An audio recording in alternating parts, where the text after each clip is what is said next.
Nahmaduhu wa nusalli wa nusallimu ala rasulihil karim, amma ba'du. Apa yang menyebabkan kedudukan manusia menjadi mulia?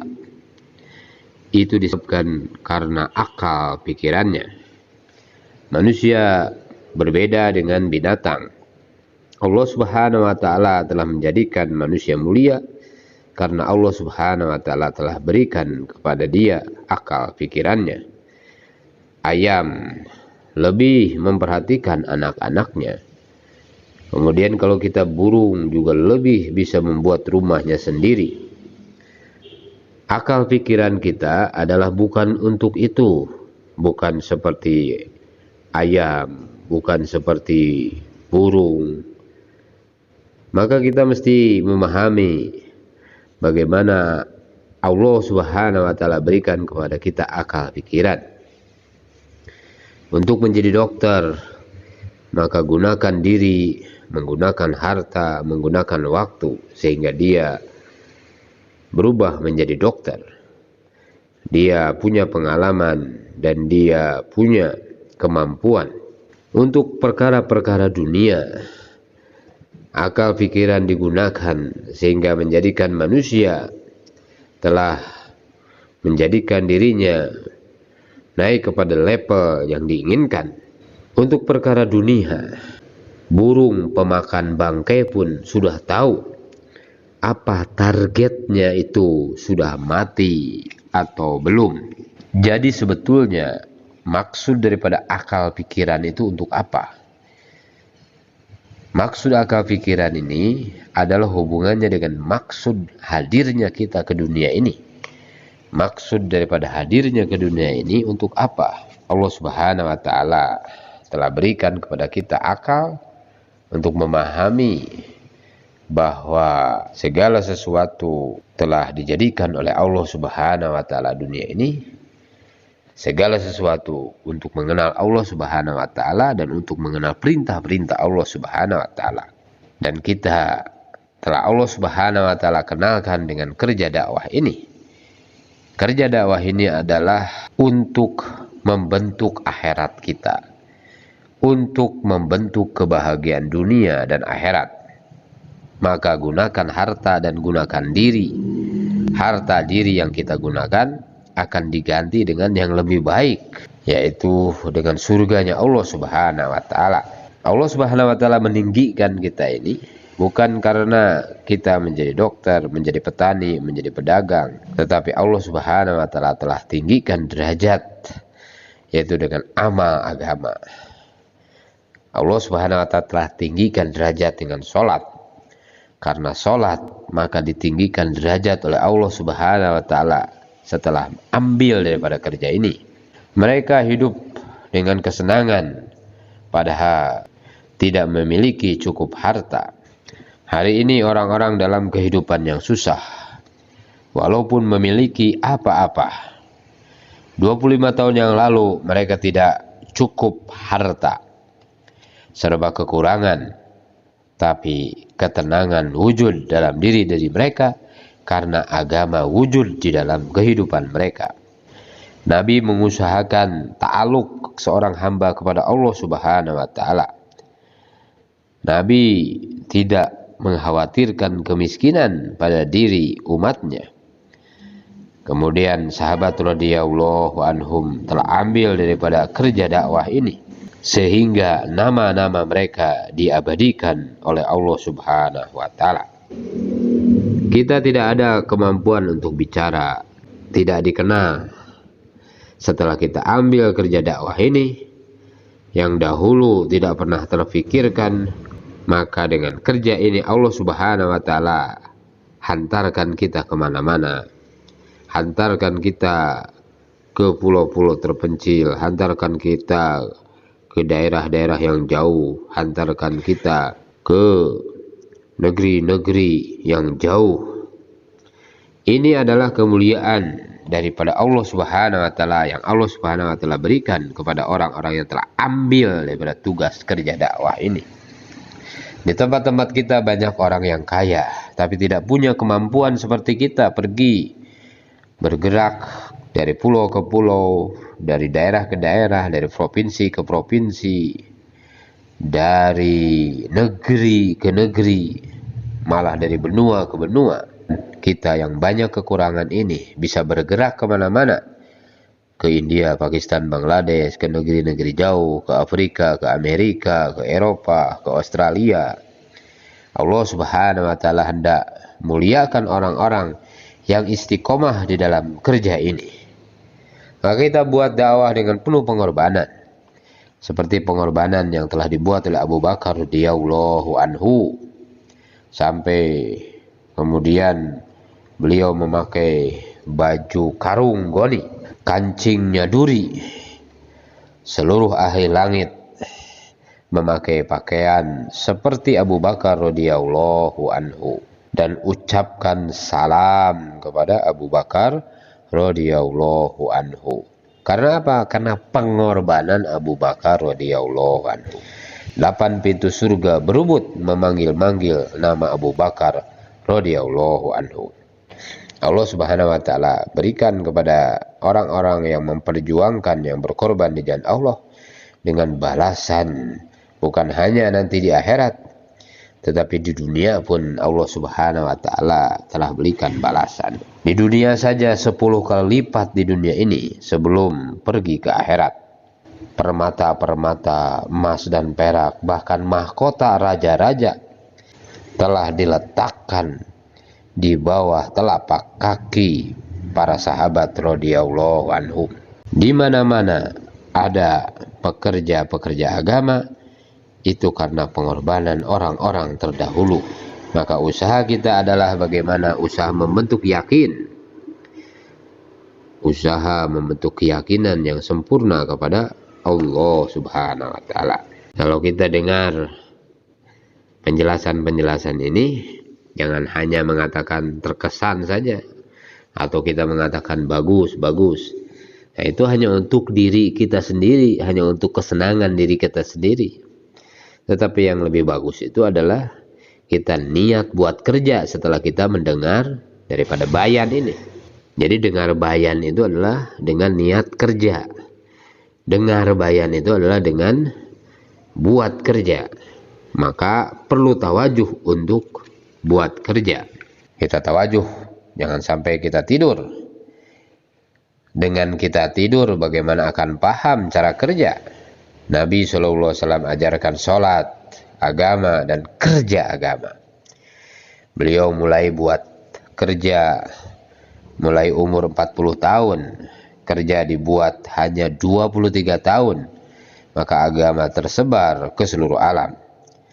Nah, maka buat dakwah, awal-awal tantangan pun datang. Di pasar Mekah pun beliau dihinakan.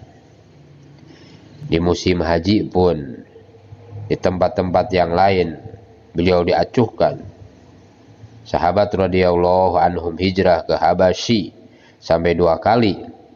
Setelah itu hijrah ke Madinah. 10 tahun buat kerja, mereka tidak senang, mereka hidup dalam kesusahan. Orang-orang yang tidak suka, mereka tetap buat makar. Maka terjadi perang Badar, perang Tabuk, dan sebagainya. Dihitung-hitung ada 150 kali peperangan. 10 tahun siap sambut takaja, para sahabat dikumpulkan di dalam haji wada yang jumlahnya 124.000 sahabat. Mereka siap ambil takaja, bergerak ke seluruh alam menyampaikan agama Allah Subhanahu wa Ta'ala. Kemudian Allah Subhanahu wa Ta'ala telah pilih Khalifah Abu Bakar radhiyallahu anhu, Umar radhiyallahu anhu telah Allah Subhanahu wa Ta'ala pilih, sehingga 2/3 dunia dikuasai sahabat radhiyallahu anhum. Kita telah buat kerja 20 tahun atau 25 tahun. Kita hanya punya teman 10 orang saja. Apakah ini ada kesiapan? Malah tidak ada kesiapan mengambil takaza agama. Mestinya dalam 1 bulan kita usahakan misalnya menghasilkan 1 karkun saja. Apakah kita ingin bertambah atau tidak orang? Kita belum ada perhatian di dalam peningkatan kerja kita tidak ada perhatian terhadap peningkatan kerja. Kerja ini bukan kerja rutinitas, tetapi pikir bagaimana supaya ada peningkatan dalam kerja. Kalau di setiap zon ada 1000 muhala, coba setiap muhala peningkatannya 5 rumah saja. Jadi peningkatan taklim tiap zon itu bisa mencapai 5.000 rumah. Ternyata peningkatan taklim sedikit saja. Maka kita ulang-ulang lagi, kita sampaikan perkara ini, bukan hanya menyampaikan pembicaraan, tapi menyiapkan orang. Arah kerja dakwah kita belum benar. Bagaimana dakwah kita akan sampai pada seluruh orang-orang? Bagaimana kita akan menyiapkan orang-orang baru? Kita ambil waktu luang mereka setengah jam saja. Orang-orang yang belum ambil dalam usaha dakwah, apabila mereka belum siap ditaskil untuk 3 hari, maka kita taskil juga untuk ikut ambil bagian di dalam amalan makomi kita. Tawarkan kepada mereka setengah jam saja, sehingga dari 4 orang lama yang membentuk 4 jemaah, maka akan ada peningkatan dari 4 jemaah meningkat menjadi 8 jemaah. Allah Subhanahu wa taala janjikan surga, Allah Subhanahu wa taala janjikan ampunan, Allah Subhanahu wa taala janjikan rahmat. Allah Subhanahu wa taala puji umat ini apabila buat kerja amar ma'ruf nahi munkar. Berapa karkun 4 bulan, berapa karkun 40 hari, berapa karkun 3 hari? Nah, kita tanya, ini namanya tijarot. Allah Subhanahu wa taala telah mengajak kita kepada tijarotan lan tabur, yaitu tijarot yang tidak akan pernah rugi untuk selama-lamanya. Maka inilah kerja yang memberikan kemuliaan kepada kita di dunia dan di akhirat. Kalau kita paham dengan kerja ini, maka kita akan katakan ada karkun 4 bulan sebanyak 4.000, ada karkun 40 hari sebanyak 5.000, ada 700 masjid di kabupaten kami. Nah, ini namanya tijarot, jadi tahu akan data-data. Perlu kita risau, gimana kita mau ke seluruh alam ini? Muhala kita tidak tahu data-datanya, halakoh kita tidak tahu data-datanya, zona kita juga tidak tahu data-datanya. Maka kita perlu risau mengenai keadaan kita ini. Untuk urusan agama, kita ini masa bodoh. Ini kerja besar, dakwah ini kerja besar. Dengan kerja ini dunia kita akan baik dan akhirat kita juga akan baik. Lihat sahabat radhiyallahu anhum berkorban segala-galanya untuk agama, sehingga wujud agama sempurna pada diri sahabat radhiyallahu anhum. Di zaman Umar radhiyallahu anhu ada seseorang yang dia murtad, keluar daripada agama. Maka Umar radhiyallahu anhu mengutus seseorang kepadanya. Setelah sampai pada orang itu, maka orang itu mengatakan, baik katanya, saya akan masuk Islam lagi, tapi dengan syarat. Pertama, anak Umar jadi istri saya. Yang pertama. Yang kedua, kekhalifahan diserahkan kepada saya. Maka utusan ini menjawab, kalau sekiranya permintaan kamu yang pertama bisa jadi dikabulkan, anak Umar menjadi istrimu, tetapi untuk kekhalifahan itu adalah haknya kaum muslimin. Ini bukan hak daripada Umar. Jadi saya tidak bisa memberikan jawaban. Hadir muliakan oleh Allah Subhanahu wa taala. Kemudian utusan itu kembali kepada Sayyidina Umar. Allah Subhanahu wa taala takdirkan sebelum utusan ketemu dia lagi, maka dia sudah meninggal dunia. Maka ketika itu Sampailah utusan kepada Umar, kembali menemui Umar radhiyallahu anhu. Maka kata Sayyidina Umar, kenapa kamu tidak menjawab iya terhadap kedua permintaan dari orang itu? Maka demi iman, Sayyidina Umar siap mengorbankan anaknya sendiri untuk dikawini oleh orang itu. Demi iman pada diri seseorang, Sayyidina Umar juga siap menyerahkan kekhalifahan kepada orang itu asal dia masuk ke dalam Islam lagi. Inilah pengorbanan dan pikir daripada sahabat radhiyallahu anhu.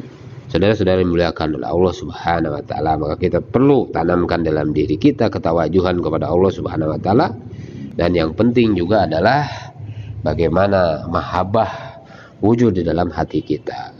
Kesatuan hati ini adalah penting sekali, maka baru nanti akan datang nusratullah, pertolongan Allah Subhanahu wa taala. Kenapa belum ada kesatuan hati? Yang pertama ada setan dan hawa nafsu. Kemudian setan dan hawa nafsu tadi memasukkan prasangka buruk dalam hati pekerja dakwah. Ada satu orang lama, anaknya sakit, maka dia beli obat. Dia bawa resep ke apotik, dan dia beli obat itu ke apotik. Kemudian dia membeli obat yang berupa beberapa botol minuman untuk obat daripada anaknya yang sakit tadi. Kemudian hadirin dimuliakan oleh Allah Subhanahu wa taala, setelah dia pulang daripada apotik, dipegangnya itu obat-obatan tadi dan berupa botol-botol obat tadi. Kemudian di perjalanan, di pinggir jalan dia bertemu dengan teman lamanya dia. Teman lamanya waktu masih kecil itu, dia adalah seorang preman yang hari-hari terkenal sebagai orang peminum minuman keras. Dia ngobrol lama di pinggir jalan itu. Saudara-saudara dimuliakan oleh Allah Subhanahu wa taala, ketika dia mengobrol lama di pinggir jalan itu, maka di kendaraan, di motor itu lewatlah seorang karkun yang lain, pekerja dakwah. Maka dia melihat, maka teman yang di motor itu menyatakan, ini Masya Allah, katanya, dia seorang dai, tapi dia temannya adalah seorang peminum minuman keras. Dia berdua di dalam motornya dengan temannya. Maka dia melihat juga, tuh lihat, katanya, dia duduk bersama, ketawa. Kemudian kamu lihat bagaimana dia memegang botol. Wah, berarti dia juga meminum minuman keras juga itu dia, katanya. Kawan saya ini, dia ini dai, dia ini sudah keluar 4 bulan, keluar 40 hari. Tapi ternyata dia masih suka minum minuman keras itu, katanya. Maka hadirin muliakan oleh Allah Subhanahu wa taala, kawannya yang di motor tadi, kemudian dia bergerak ke makominya, bergerak menemui teman-temannya, kemudian dia sampaikan bahwa ternyata kawan yang jadi penanggung jawab dalam dakwah ini, ternyata dia ini masih minum minuman keras. Saya melihat dengan mata kepala sendiri, katanya dia, bahwa dia memegang botol minuman keras. Saudara-saudara sekalian, pada botol yang tadi dipegang dia ini adalah botol obat. Oleh karena itu, maka yang paling penting dalam diri kita adalah bagaimana kita memiliki prasangka yang baik dan kita hindarkan daripada prasangka yang buruk. Salah seorang sahabat berwudu, kemudian Nabi mengatakan, lihat, katanya, orang itu ahli surga. Maka kemudian diikuti waktu itu oleh sahabat yang lain. Kemudian dia menyatakan bahwa saya ada masalah di rumah saya, maka saya akan meminta untuk tidur di rumah kamu. Silakan, katanya. Maka selama 3 hari 3 malam itu, maka dia melihat dan mengecek keadaan dia, amalan-amalan dia, ternyata biasa-biasa saja. Maka kemudian setelah 3 hari itu, Abdullah bin Umar pada waktu menyatakan, saya sebetulnya tidak ada masalah dengan keluarga saya. Cuma ketika kamu datang ke masjid di majelis Nabi, Nabi mengatakan kamu ahli surga. Apa sebetulnya amalan kamu?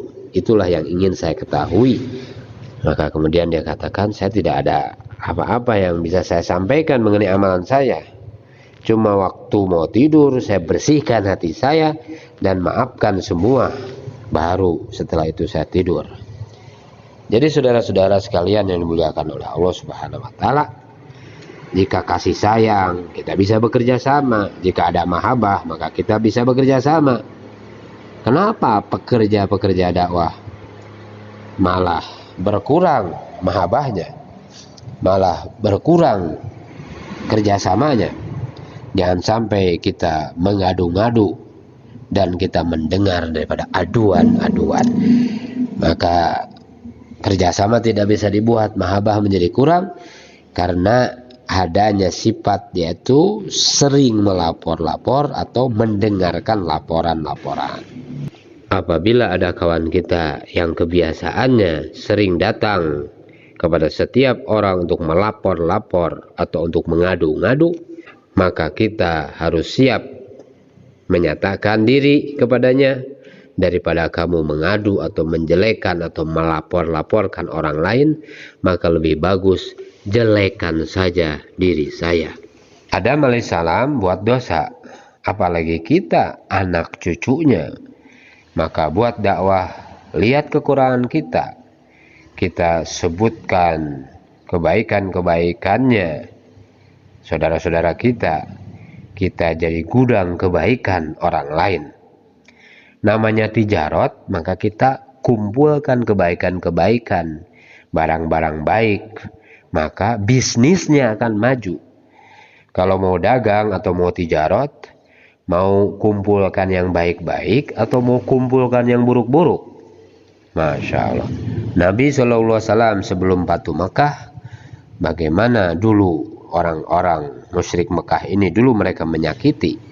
Abu Sufyan pun dimaafkan, Ikrimah dan seterusnya pun dimaafkan, maka masuk Islam.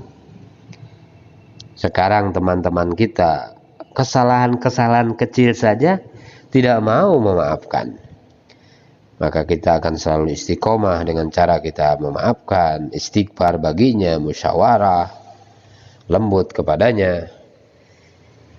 Untuk menyatukan hati, maka kita taat dan ikut kepada keputusan musyawarah. Kita kerja dengan musyawarah dan taati. Hubungan ini tidak bisa dipisahkan. Maka kita kerja di muhala kita, di halakoh kita, di markas kita. Siapa yang tidak jalan dengan musyawarah kami, maka bukan orang-orang kami, kata Masyaikh. Siapa yang berjalan dengan musyawarah kami, maka mereka adalah orang-orang kami, kata Masyaikh. Maka kita musyawarah dan juga betul-betul kita mentaati musyawarah. Kita musyawarah tapi kita tidak taati musyawarah. Bagaimana ini? Karena tidak taat, pergi juga tapi dengan mengeluh. Karena tidak taat, ya ikut juga keputusan musyawarahnya tapi dengan mengeluh dan mengeluh. 40 hari habis juga waktunya dengan keluhan-keluhan dan omelan-omelan. Saudara-saudara dimuliakan Allah Subhanahu wa taala, maka kita mesti belajar daripada kisah Hudzaifah. Waktu itu karena mengikuti arahan daripada musyawarah, beliau hanya diutus untuk mata-mata. Waktu itu didoakan oleh baginda Rasulullah SAW. Asbab taat, maka Abu Sufyan pun suatu saat nanti masuk ke dalam Islam. Jadi ini adalah ketaatan terhadap putusan musyawarah. Baiat sahabat pada Rasulullah SAW juga untuk taat.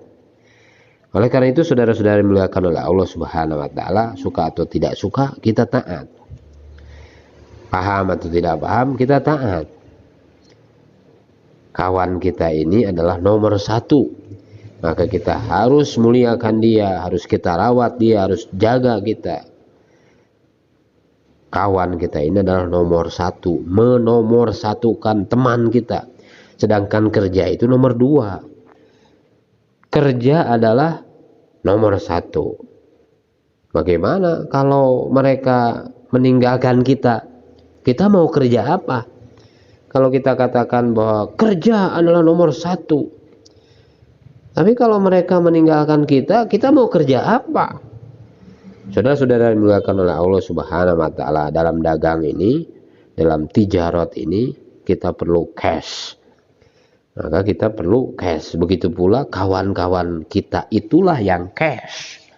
Maka kita harus rawat, kita harus jaga, kita harus pelihara.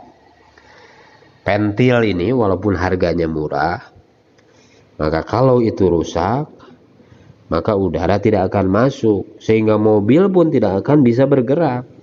Nah, teman-teman kita ini walaupun selemah apapun, maka kita terima kekurangannya. Kemudian kita sadari kenyataan dan kita pelihara. Dan kita hargai dan hormati. Dan kita muliakan. Sehingga dengan asbab itu maka Allah Subhanahu wa taala akan jadikan dia berubah dan terjadi peningkatan di dalam kerja. Semua bersedia insyaallah. Subhanallah bihamdihi, subhanakallahumma wa bihamdika, asyhadu an la ilaha illa anta, astaghfiruka wa atubu ilaik.